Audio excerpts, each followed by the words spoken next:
to my reviews. As you can see that I've been putting them on hold, and now that I'm back. Woohoo! And I'm Jordan Senior, and this is... I'm Sean. Hello. Nice to be back. So, Christmas is a time where people gather and watch great telly. Well, supposedly great telly. Yeah, things like Jesus Christ Superstar, Mrs. Brown's Boys, and Doctor Who. So, this leads us to our review. Yes. So, we are going to be reviewing the Doctor Who Christmas special. So, did Stephen Moffat live up to the hype of Doctor Who? Well, can we just say this very quickly? Stephen Moffat is not very popular with us at the moment. He writes very incoherent plots. He's been... It completely disregards all continuity, as shown by Asylum of the Daleks, which, in my opinion, is the worst Doctor Who episode I have ever seen. And you just get this really horrifying impression that he's making it up as he goes along.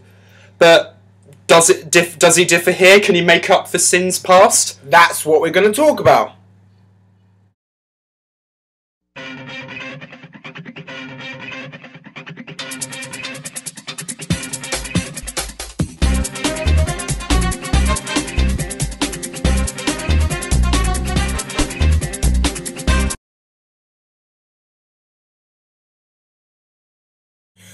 So, first of all, we're going to be talking about what we liked about the episode.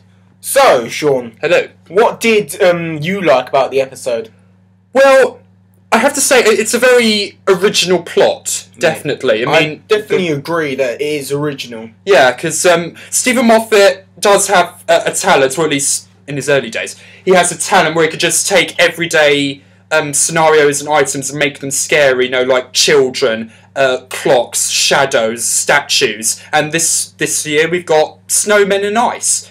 And it is pretty creepy what it does with it, especially the snowmen with the horrible grins they have. It's just, and at the beginning where they sort of eat all those workers, it's quite horrific. It's just, and it got me excited anyway. What they're doing is they're taking a children's fantasy about Christmas being this festive and special time, and to be honest, would you agree with me? It didn't really feel Christmassy as such. No, I was really surprised. I mean, this was because the Christmas Invasion back in 2005 it kind of made sense because it was set at Christmas. But every time after that, it just got really overblown with Christmas, and if you just took the Christmas element out of it, the story would still be pretty bad anyway. But this, it's like they toned down the Christmas stuff to focus on the story, and that was more important. They definitely referenced Christmas in some bits, but the storyline was really engrossing. Yeah, and it's a good thing to get your teeth into. Yeah, definitely. Where else did we like the villain? Yeah, that was a good villain. I mean, Richard E. Grant as the man. I can't remember his name. He was okay. He only had one facial expression throughout the whole thing, but I love the subtext of it. I mean, he in the very first scene where that woman's asking him as a boy, "Oh, why don't you go play with the other kids?" And he goes, "Oh, I don't want to play with the other kids. All the kids are silly." I just thought superiority complex. It's like immediately it's just like, right, clearly this guy has issues, and yeah, what do you think of his performance all the way through? I thought that Richard E. Grant played a really sadistic villain. Yeah. He played... I think the villain, they had a simple motive, and it was very simple, but it wasn't over the top. It was... But what did you think of his partner in crime? Voiced by Ian McKellen. I thought... Oh yes, it's a long-time Doctor Who villain that Sean... The Great Intelligence. I got such a massive nerdgasm when when Ian McKellen's voice came through and he called himself the Intelligence. I was like, no way, he's back. I definitely thought Ian McKellen voiced the Great Intelligence really well. Yeah, he gave him such a menace to the character, and also this great intellect, which is important. It's also very menacing, sinister. He's very sinister. Exactly. I was just so pleased, and this is a prequel to the Patrick Troughton episode, The Web of Fear, which I just love, and there's so many references to that, like when the Doctor holds up this tin with a map of the London Underground on it. I was just like, brilliant. This is a prequel. This is good. This is the Great Intelligence's first time on Earth. This is brilliant. If you don't know who he is, look him up on the Doctor Who wiki. He is a classic for a reason. He is epic. I've definitely been looking up on the Great Intelligence, and yeah, it's a very interesting concept because he obviously, as Sean's been telling me, that he relies on hosts. He relies on people. Yeah, he's been trying to regain a physical form. Like, in all of his appearances, he's been trying to regain a physical form. And the first time it was through robotic yetis. The second time was through synthetic webbing, and this time it's with snow and ice, which is. It's good. It provides a different kind of villain because it's not something the Doctor can easily destroy. It's a disembodied entity, and it's more a battle of mind, really. These two great intellects sort of clashing. That's what it is. I definitely like the Great Intelligence to have more appearances, and I've heard a rumour that he might actually become the big baddie of the series. Yes, please. Maybe what they could do, which would be a good idea in my opinion, is make a story arc on the Great Intelligence. Yeah, have him trying to find him. Yeah, have him sort of weave it into the new companion Clara, which is. Yeah, we'll go into that now.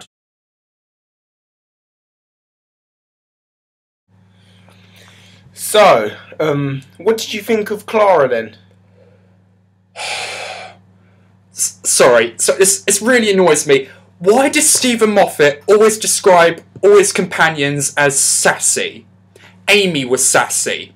River Song was sassy. Oswin from Asylum of the Daleks was sassy. Now we have Clara, who turns out, major spoiler alert, is Oswin from Asylum of the Daleks, and is also, wait for it, sassy. I'm like, for God's sake, think of another character trait. I do think that they need to pick different character traits because it's not really. Companions obviously provide a human demographic to the show. Exactly. I don't know, anything, just pessimistic or timid, something, anything different. I'm just sick to death of just seeing. Seriously, you could change Clara with Amy or River, and it wouldn't make a blind bit of difference. They are all exactly the same characters. But to be fair, Clara is hot. Oh, for God, that's all that matters to you, isn't it? So whether a companion's hot or not. No, it doesn't even matter if she's a good character or not, so long as she looks good on camera. You know, that's all that matters to you, isn't it? She is hot, though. She is.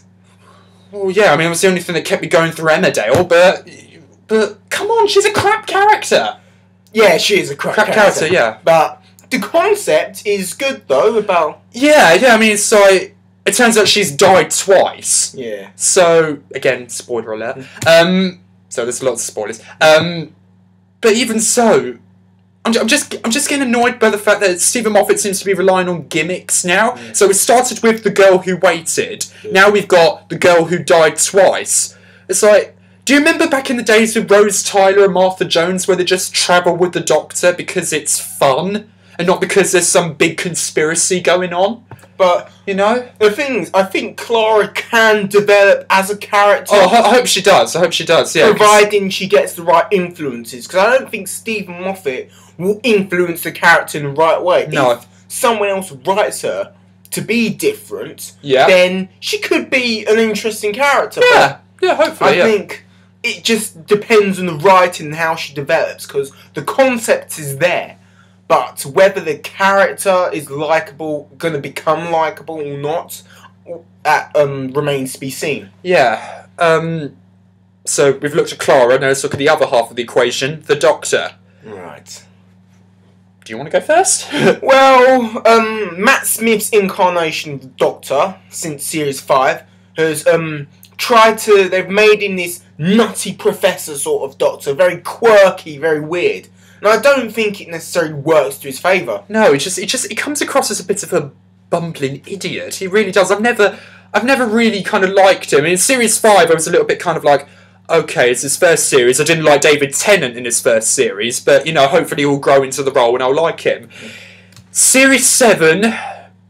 Sorry, not working for me. And what annoys me is the premise that they've got for him in this episode. It's, oh, he's lost Amy and Rory. I'm just like, oh no, my companions are gone. I'm never going to save the universe ever again. No. That is not what the Doctor does. But I mean, he lost the Time Lords, and he still carried on saving the universe. Why should he change just because Amy and Rory have gone? Plus, Rory's likeable, but Rory's good. Yeah. Amy got really annoying by the end of her run. But to be honest, I felt like Amy was dragging Rory down slightly. Yeah, it's just don't go off topic. No. Yeah, but stick with the Doctor. Yeah. And also, they did this whole. Something else I really want to say. They did this whole Ebenezer Scrooge type thing where you had the Doctor start off as a cynical old git, which is not what he is, and then become like a likeable person as the episode goes on. Oh, that sounds familiar. A Christmas Carol, isn't it? But I swear they've done that before in Doctor Who in another episode. What was it called? Oh yeah, A Christmas Carol! With Kazran Sardik played by Michael Gambon. We've been through this, Stephen Moffat. You wrote that episode. Do something different. Please. But I do think, to be honest, that the Doctor is... in Series 5 he was good, and then he started to get on my nerves with this quirkiness. They're just doing it for the sake of doing it. Yeah, that's not how quirky characters do.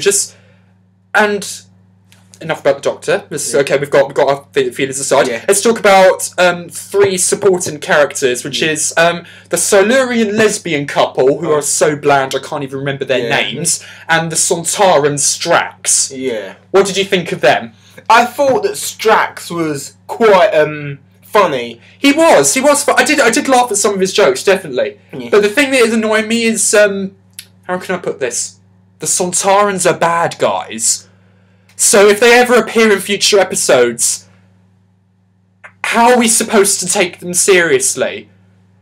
You know, it's just... He might... It's like a good and bad point, the character of Strax, because he is very funny, but he's seriously belittling the threat that his species could have in future episodes. Maybe he could be the only good Sontaran there is. Yeah. You never know. I suppose, yeah. And very quickly, the Silurian lesbian couple, what do you think of that? I can't even remember their names. I just felt like...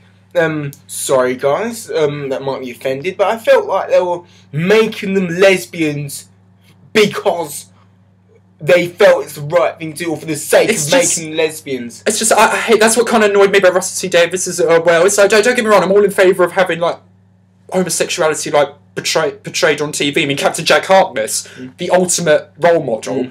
But that doesn't mean you have to keep ramming it in places, no pun intended. No, don't have to ram it in every time, you know, just to say, you know, it's not bad, it's good. It's like, yes, we know, you don't have to keep reminding us. You know, just write it like you would any other relationship. They were doing it for the sake of doing it. Exactly. It doesn't make sense for the time period, because, you know, if you were gay in the time period, you know, you'd be sectioned. And also, I still don't understand why there's a lizard woman wandering around the streets of Victorian London and nobody's bothered by that? Really? Also, the characters were not developed. They had just as much chemistry as chalk and cheese. Exactly. It's just, please, no more. Yeah. Get rid of them. We don't like them. So, what rating would you give this? I'm going to give it a win. Yeah. It was a good, solid episode. Definitely not Moffat's best, but it's a step in the right direction. Hopefully, if he can sort out that other stuff, this could be good in the future. Yeah, I definitely agree with that rating. I'd give it a win as well. It was good, and it was what was needed, but at the same time, it's not spectacular. It's not going to be moving stuff. So don't expect any real emotional stuff in this Christmas special. It's still good nonetheless. Woohoo! So, sorry for not producing enough content, but now we're on the holidays that I could do this review, and I felt that it was right to. So, decision. Yeah. So, if you want to watch more of my videos, I'm going to be producing slightly more content, hopefully about once a month or something. Yeah. So if you want to click on the like button below and also subscribe to us to get more content on YouTube. So see you later, folks.